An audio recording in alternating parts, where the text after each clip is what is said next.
You're listening to the N2K Space Network.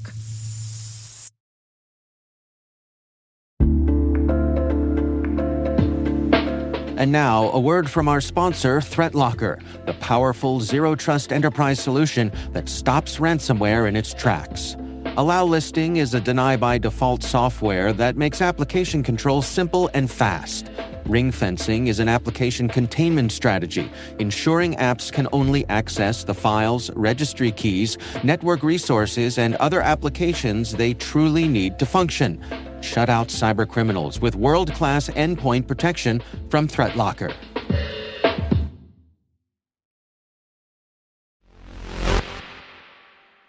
Today is September 18th, 2025. I'm Maria Varmazis, and this is T-Minus. T-Minus. 20 seconds to LOS T-Dress. Go for deploy. Roger roll.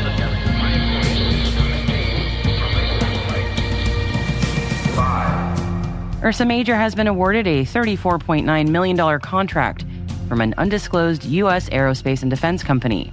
4. The Hubble network has raised $70 million in Series B funding. 3.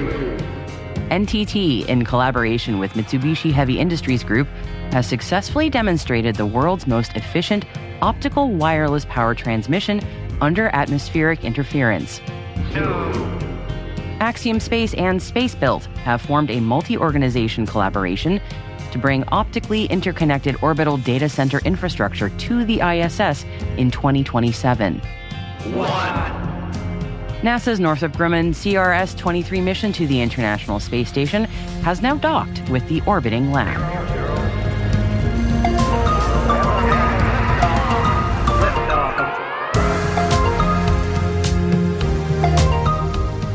Our guest today is Mary Glazkova, CEO at Mission Space.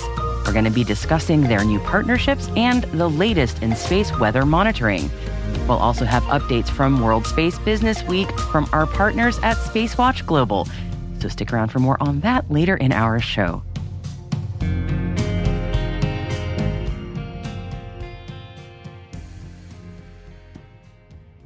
Thank you for joining me on this lovely Thursday. Let's get started. We're kicking off today's show with a collective sigh of relief after issues with propulsion timings delaying the arrival of NASA's Northrop Grumman CRS-23 mission to the International Space Station. It has now docked with the orbiting lab.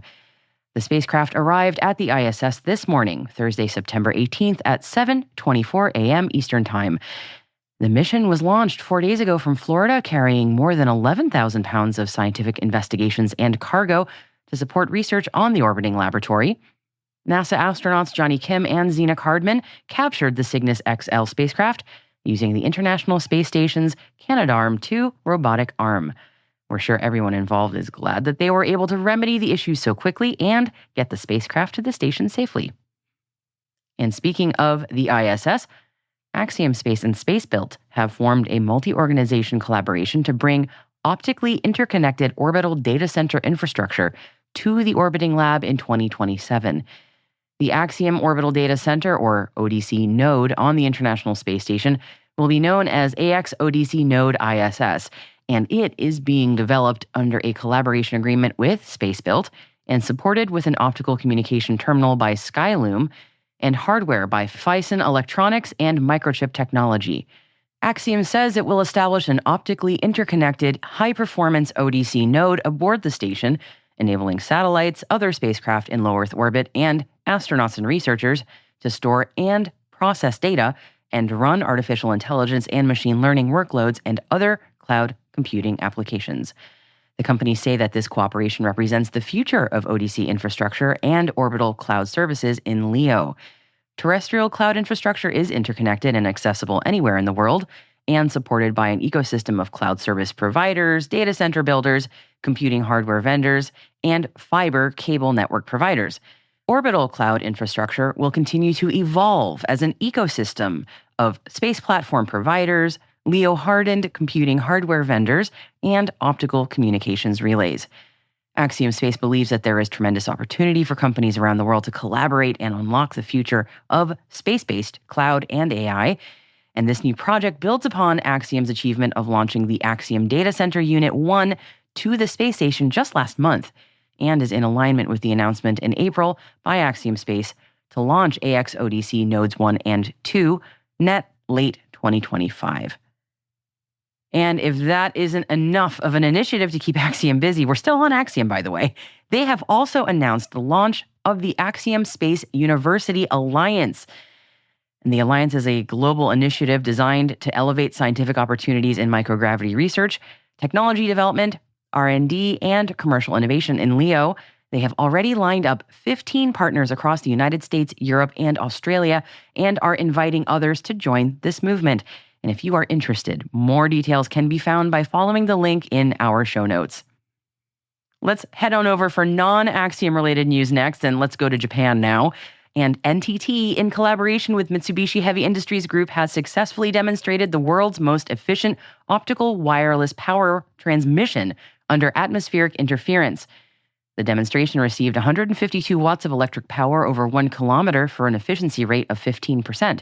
The result advances the company's development of technologies to accurately deliver power over long distances where cables cannot be installed or used, such as disaster-stricken areas or, most importantly for you, dear listeners, for space-based power systems. Yes, this is just one step in a bigger plan by the companies to build on their research and development to further improve power supply efficiency with improved material compatibility and the use of laser light sources with higher power.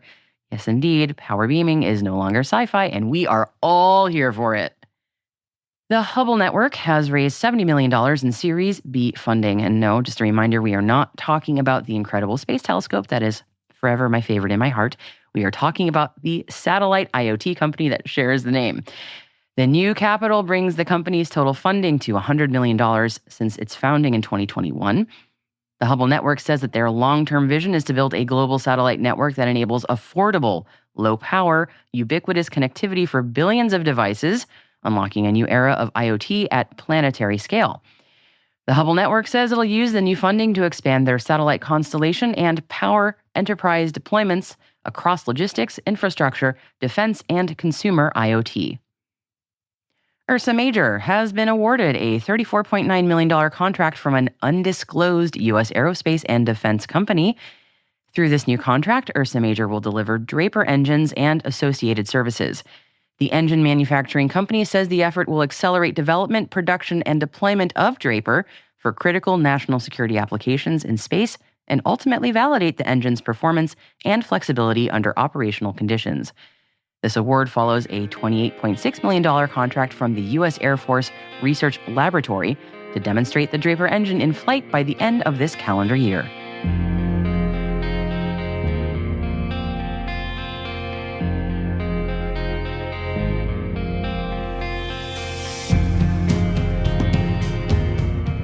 And that wraps up today's top 5 stories for you, but eagerly awaiting in the wings, as always, is my friend and producer, N2K senior producer, Alice Caruth, with the other stories making the headlines today.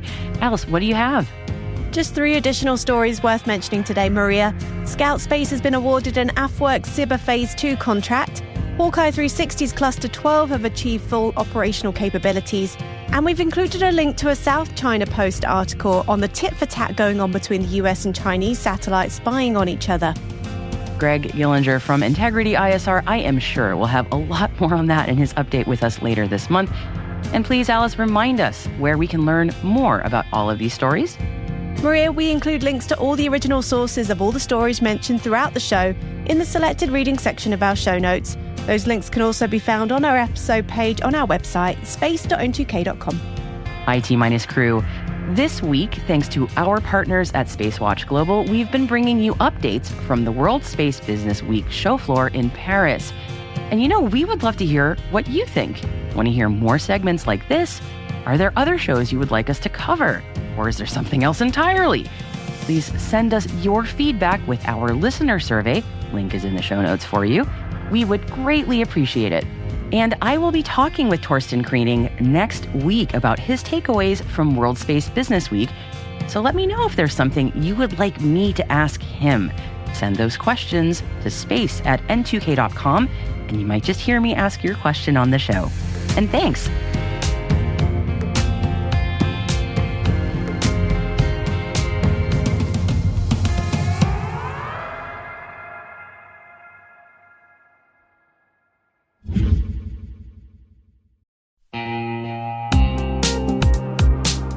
And now, a word from our sponsor.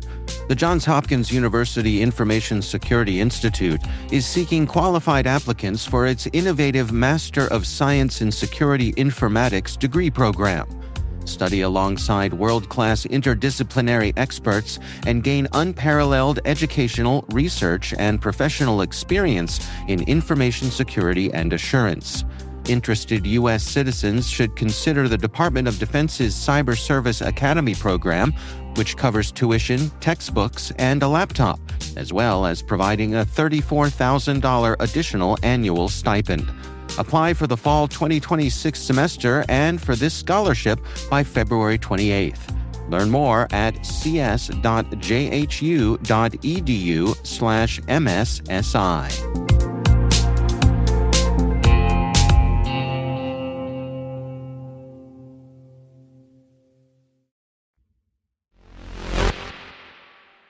Our guest today is Mary Glazkova, CEO at Mission Space.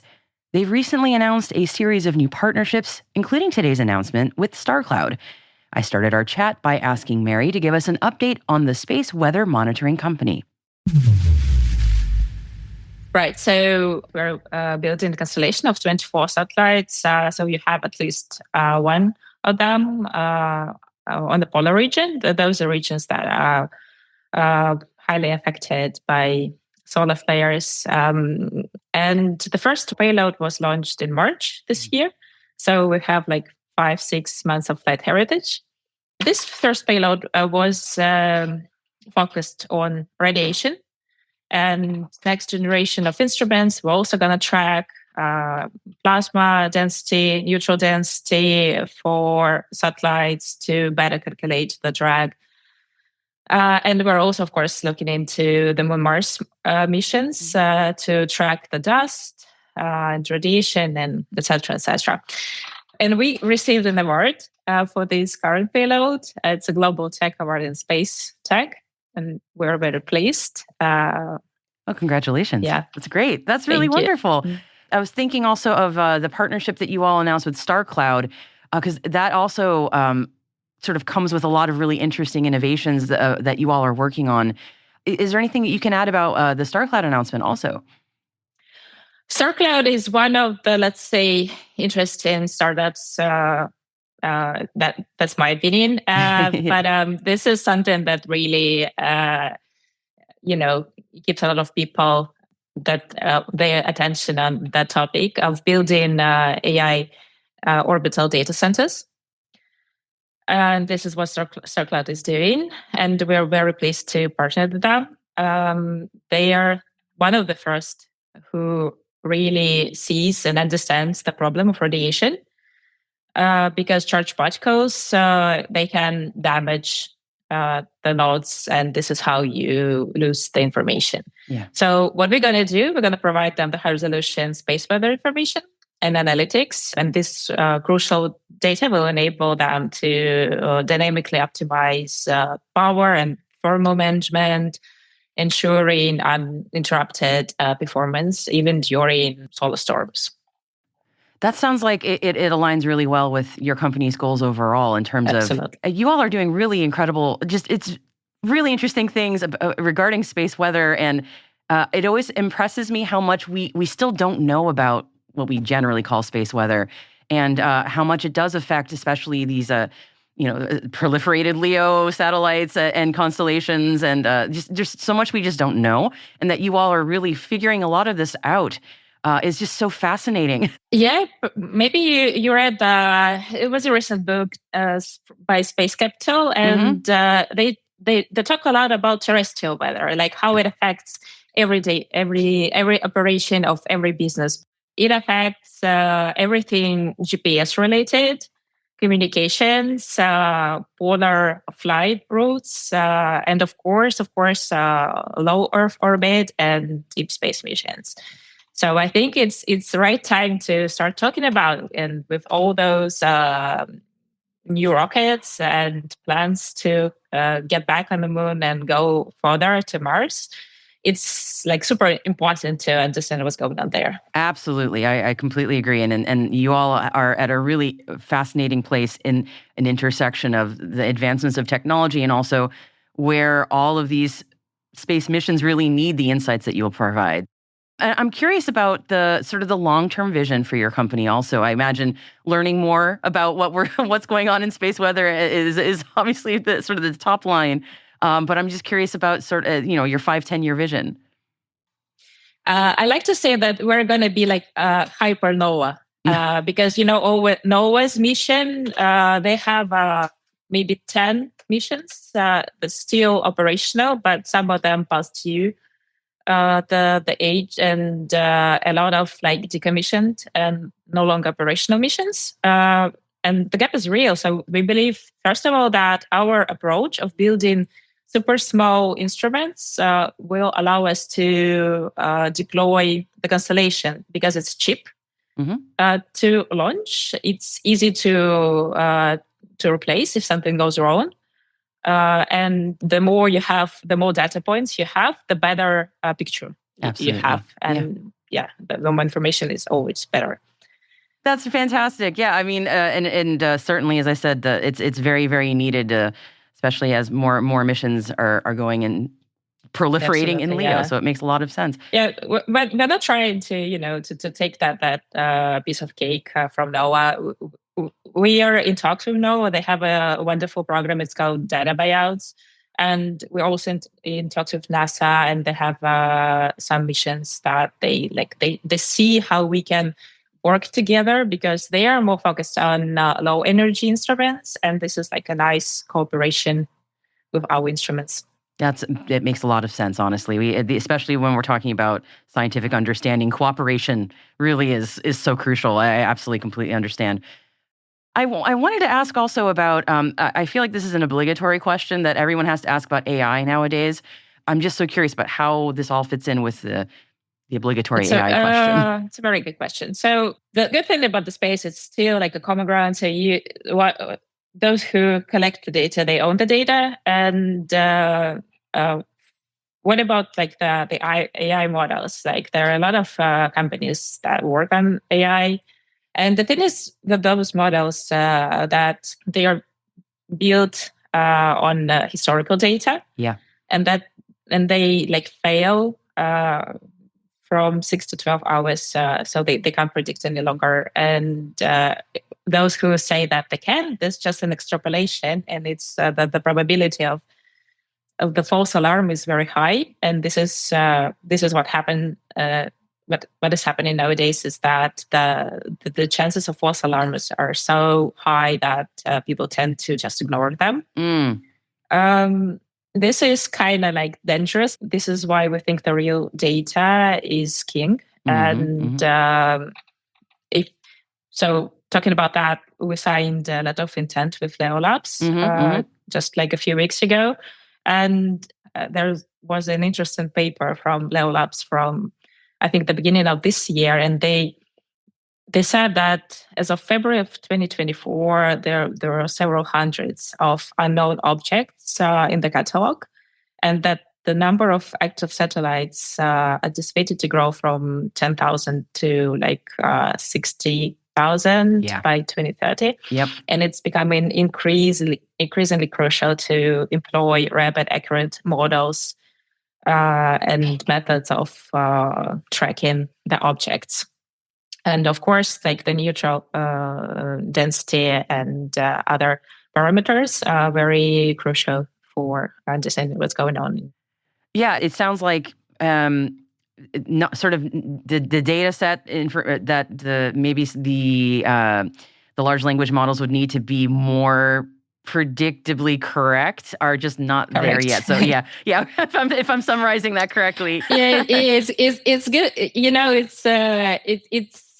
now it's like either gonna happen or it's not gonna happen. It's like we see a coronal mass ejection, but if it's gonna hit the Earth, maybe when. Maybe in 2 days, maybe in 3. This is how it works. Is it a G1 or a G5? We don't know. Yeah. We don't know. We have no idea. Something in between. We're just not there yet. That's totally fair, and honestly, a very realistic answer also, which as you said, data truly is king. So we'll keep our focus there. That makes a lot of sense. Yeah, AI is good, but it's really, I remember we talked with someone from the commercial space stations, and I asked them, like, how are you going to track the radiation? How are you going to shield from the radiation? And they told me that we're going to use the historic data from ISS. I was like, that's interesting because Titanic also used historic data. And it's... didn't go well. Wow. That is the most amazing response to that. I am saving that to use myself because that is incredible. I have to say. I love that. People tend to forget, bad things, and it was okay. It's flying somehow, so we're gonna fly somehow too. So it's just like one event. That's it, and you're done.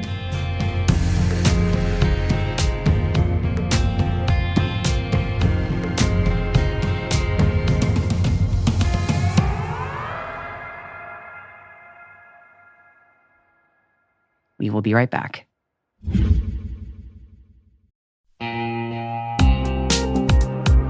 At Thales, they know cybersecurity can be tough and you can't protect everything.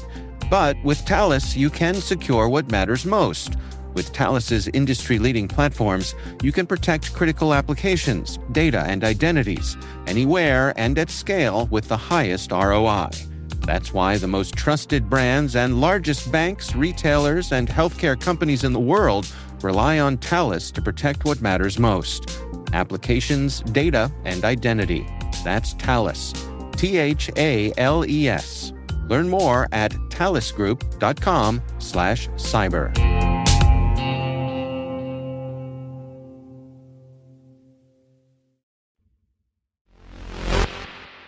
Welcome back. I will hand you over now to Torsten Krienig and Yvette Gonzalez, who are our partners at Spacewatch Global, with the latest from World Space Business Week in Paris. Hello, Maria, and hello from Paris. The Earth observation sector is undergoing a tectonic transformation, one that is not just technological, but structural, strategic, and geopolitical. And as Anne-Catherine Debienne of Novaspace outlined during the opening sessions of the Summit on Earth Observation Businesses 2025 at the World Space Business Week's day number 4 in Paris, we are witnessing the acceleration of Earth observation into the very heart of national security, economic strategy, and digital transformation. The Earth observation market is increasingly dictated by end-user demands, not just from government agencies, but also from institutional investors, insurers, and regulators. Security and defense remain the dominant revenue drivers. In this dual-use reality, the lines between commercial and military Earth observation systems continue to blur. The commercial Earth observation segment is poised to double its market share from 6 to 12% by 2034. Its growth will be driven by heavier small-cell platforms with enhanced performance, multi-sensor payloads, combining hyperspectral SAR and GHD sensors, orbital diversification, including new LEO regimes like HEO and sun-synchronous twilight orbits, rapid, low-cost launch options from SpaceX, Chinese light launchers, and emerging global providers. This pivot to higher performance platforms reflects growing demand from governments and defense customers who need more agile and powerful Earth observation capabilities without relying solely on sovereign state-owned assets. Defense remains the cornerstone of Earth observation market growth. By 2034, defense-related Earth observation data and services are expected to account for $3.1 billion annually, making up 40 to 50% of the total Earth observation value chain. This growth is driven by demand for ultra-high resolution imagery, sub-30 centimeters, high revisit rates enabling real-time tactical awareness, advanced spectral bands for multi-domain sensing, increasing willingness of military users to outsource value-added services rather than just raw data. Perhaps most notably, governments are now pushing for space sovereignty, not just data sovereignty. Over to you, Yvette. Thank you, Torsten. With today's focus on Earth observation, we had insights from leading remote sensing industry leaders. here are a few key takeaways. For the U.S. government side, there's going to be more aggressive acquisition models which favor commercial solutions that can leverage existing capabilities faster and deploy demonstrable capabilities. That's where projected investments will go. Long term, there will be an increase in spending for AI and a commercial solution. So operators will continue to work with Congress to shape the long-term perspective. There is a triangle between OpenAI being just within reach and probably within the next few years having a difficult direction for those at large, such as Google and Gemini. But there are real-world models that will need real-world data. You can't respond to insurance claims or disaster response without real data. So it's an extraordinary time for AI and for geospatial companies, but they will be monitoring all of these forward-looking illegal activities across the world and at greater scale. And that will call upon more appropriate training models to meet that need. Where they are on this journey, no one knows for certain, and it's only the beginning. So everyone will continue to monitor. That's all from here today. Back to you, Maria.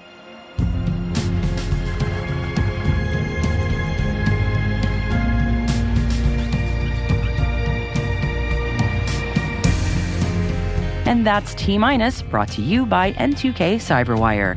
What do you think about T-Minus Space Daily? We would love to know. Please take a few minutes to share your thoughts with us by completing our brief listener survey, link in the show notes. And thank you for helping us continue to improve our show. We are proud that N2K Cyberwire is part of the daily routine of the most influential leaders and operators in the public and private sector, from the Fortune 500 to many of the world's preeminent intelligence and law enforcement agencies. N2K helps space and cybersecurity professionals grow, learn, and stay informed. As the nexus for discovery and connection, we bring you the people, the technology, and the ideas shaping the future of secure innovation. Learn how at n2k.com. N2K's senior producer is Alice Carruth. Our producer is Liz Stokes. We are mixed by Elliot Peltzman and Trey Hester, with original music by Elliot Peltzman. Our executive producer is Jennifer Iben.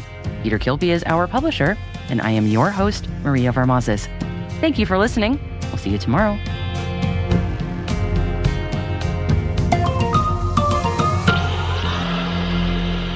T-minus.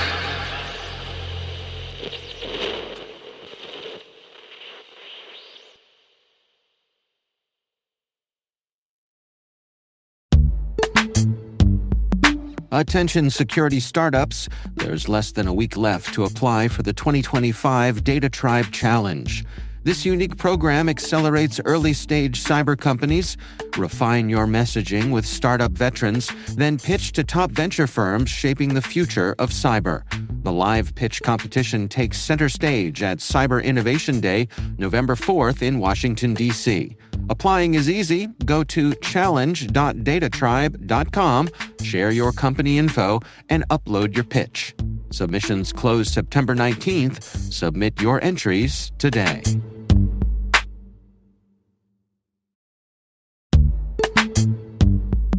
Think your certificate security is covered?